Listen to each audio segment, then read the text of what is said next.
beautifuls, this is Aromie here. Welcome back to That Which Binds Us. We are here sitting in the car of Idris, and he is patting our hand because your girl is still having a flashback of craziness sitting in the passenger seat of a car. It's alright, I'll try not to wreck us today, I promise. What? Wreck us today? He doesn't look at me when he says it, instead furrowing his brows a bit. I don't say much for the rest of the car ride, I just keep looking out the window. That's not very comforting, Idris. Okay, it's the aquarium. The aquarium. I haven't been here in years. I have yet to be at an aquarium. So, girl, I'm jelly. Not since high school. The place is usually reserved for elementary school field trips, but it's big enough to barely run into most of the group of kids. I hardly recognize the place. It underwent several renovations years ago in order to stay cool and current. Now they boast floor-to-ceiling cases full of almost everything in the ocean. We walk inside towards the main tanks. My only biggest fear with tanks like this, like they're wrapped around you, is like, what if one day the glass, like something's wrong with the glass and there's a crack in it or something and the water starts pouring and all those fishes are free. Your girl can't swim and I hate water. So this will be the worst fear ever in my life. We walked inside towards the main tanks. Well, impressed yet? This isn't exactly the first place I would have pictured you taking me. I figured I'd pick somewhere out of the way, one you'd never expect. You got that right. He walks over to one tank and watches the fish. To be honest, I'm happy enough just watching him. This is about as close as you'll get to the ocean, to the beach here without traveling for a few hours. It's too cold for the beach anyway. Yeah, unless you spent half a day going south. There's some pretty fish in here, and some weird ones. You know, when I was younger, my mom and I would sometimes go to the pet store just to look at the animals. They always had a ton of tiny fish, all bright and colorful so that you'd want to buy them. I'm pretty sure they didn't develop those colors just so you'd take them home. I meant that they only sold colorful ones so that you would want to buy them. Oh. Anyway, they would have other pets too on certain days, like rabbits and sometimes puppies. But we always had to leave before seeing them all. Kitties were always on the very last of the list. I'm sure they appreciated you looking at them from afar. I nod. We walk down the lane. As we do, the ceiling gives way to reveal a massive tank surrounding us. Isn't this kind of like a reverse tank? What do you mean? Like, doesn't it look more like we're the fish? Oh, look, a shark. That can't be a real shark. What else is there? I mean, wouldn't it just eat everything in the tank? That wouldn't be a great field trip for kids. Mommy, why is there a red cloud in the tank? Maybe there are docile sharks. Sure. We walked down the tube tank thing some more. In the lobby there were kids running around, but here there's mostly silence mixed in with the occasional wow. The kids that are in here are glued to the glass, wanting to see every square inch of the miniature ocean. However, there is one poor girl who's slowly walking in the dead center of the carpet, terrified that it might all collapse on her. That little girl's me. I gently pointed her to Idris. That was me the first time I went up a skyscraper. Huh. Really? Yeah, the elevator ride wasn't the smoothest. We had to go up 100 flights before we reached the roof. Once we got there, I wouldn't get out of the room while everyone else went to the balcony to look out. I'm not scared of heights typically, but the elevator freaked me out too much. Oh, where was it? I barely remember. I think it was somewhere in DC. You mean outside? Yeah, outside the city. I was really young when we went. Have you ever been to Washington? The district, I mean. Nope. I've only left the state a handful of times. I used to be too broke to travel. Now that I've got money, I'm too busy. That's the saddest thing in life. Isn't that how it is always? Isn't that how it always is? You don't have enough money, so you get another job or work overtime to get more money. But then you're too busy to use the money because of all the work you've gotten yourself into. Ha.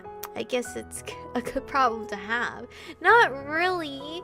I don't like that because Tyler, he's going to pick up like a second job or such, or he's trying to, but that means less time with each other. But I am a very understanding girlfriend and I know we both need money, so I'm not like too pressed about it. But still, it sucks because we work so hard to get money to have experiences, but we can't have the experiences because we gotta work. And then like they don't give you enough vacation days. Jesus, the life sucks. Not really if you ask me. You haven't been desperate enough then. Nope, sure haven't. But if you work too much without taking time for yourself, you'll just work yourself to death. True. So you think I should start working less? Maybe. What would you be doing right now if I hadn't come by to rescue you? Working? See? That's just normal business hours. He's lucky he could just shut the place down because it's his own place. And working past dinner time is normal business hours too. That's only a few days every week. I can't just stop working altogether. I didn't say that. Alright, I can't just cut back my hours like that. Why not? Some of my clients wouldn't like that. So make them work around your schedule. It doesn't work like that. Sure it can. He sighs and rubs his temples. No, it can't. How did we even get to nagging on my work hours? I don't know, but while we're still on it... Nope, subject change. Instead of properly changing the subject, he starts to walk further down the tube. Hey, wait! I catch up to him. It's rude to run off and leave your date behind, you know. Date? He looks shocked at the very notion. I don't know what's making me more mad, the fact that his subject change was to walk away, or the look on his face right now. Alright, what am I then? He gets a puzzled but still shocked look on his face. Hey, look, a stingray! He starts to quickly walk away, but only gets 2 steps in before I pull him back. Nope. I wouldn't answer. Plain and simple. Plain and simple, eh? Alright, I guess this is a date.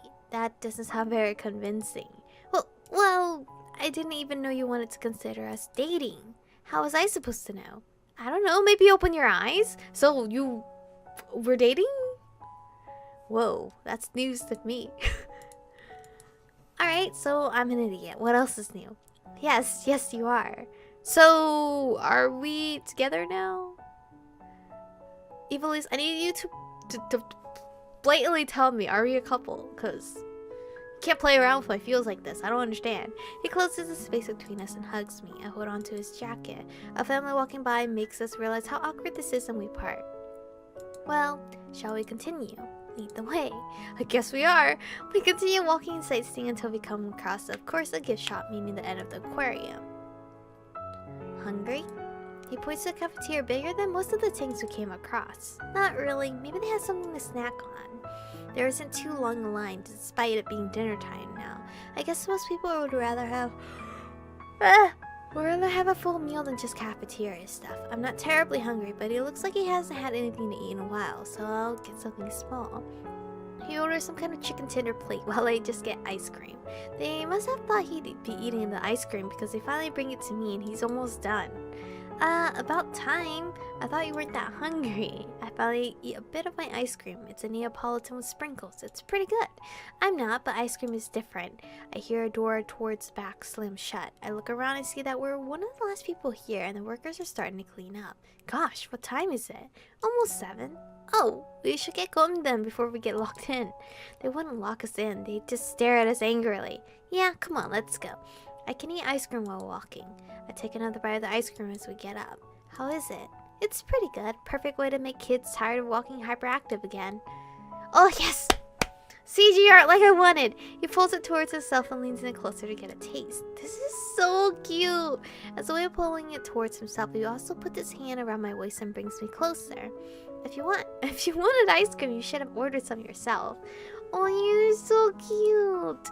Why, when I can always buy you more? He takes one last lick and hands it back to me, but keeps his hand around my waist. Alright, let's get going. I assume we're a couple. That's what I'm assuming. We drive away towards his apartment under the cover of night. The sky is somewhat cloudy, so I can't make out any stars. I can see a few twinkling lights, but they're from planes and satellites. People coming home from work, and dinner line the streets, giving a sense of safety in numbers. The streetlights slowly become blurry as we pass by them all. It turns down a road and suddenly the lights become glaring. They're from a side road up ahead. The sound of sirens is fierce. The buildings surrounding the road which switch colors every other second, red then blue then red. Glad we don't have to go that way. We pass by the road, it's just slowing down so as to not run over anyone who comes around the corner without looking. It's hard to see down the road with all the blinding lights and police cars, but it looks like they're asking questions to someone. The lights are too bright though. I turn my head to keep from getting a headache. Before long, we're at his apartment. Well, ta-da! I walk in not knowing exactly what to expect, except I'm greeted by the exceptionally ordinary. It's just a regular apartment, mostly tidy, with some personal stuff. He walks in and sets his stuff down on the countertop. Can I interest you in a drink, maybe? Sure. Water on the rocks, if you don't mind.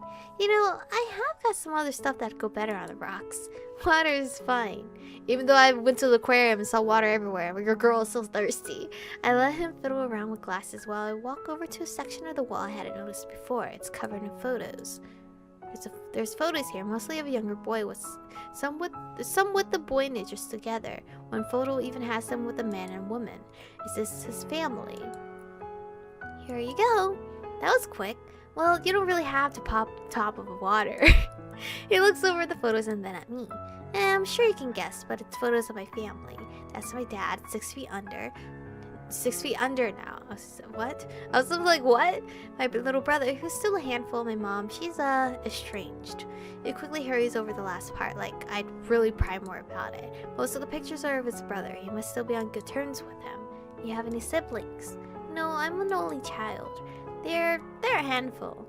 Well, as long as you're the oldest. If you're not, then I guess you would be a handful for them. Eh? I don't know. I think my brother and I are pretty equal. I think we're both handfuls at some point. Yeah, my mom always argues with her brothers during the holidays. I guess you'll be hearing more of that soon then. Oh yeah, Christmas is right around the corner, isn't it? What do you mean, oh yeah? Aren't you almost sick of it by now?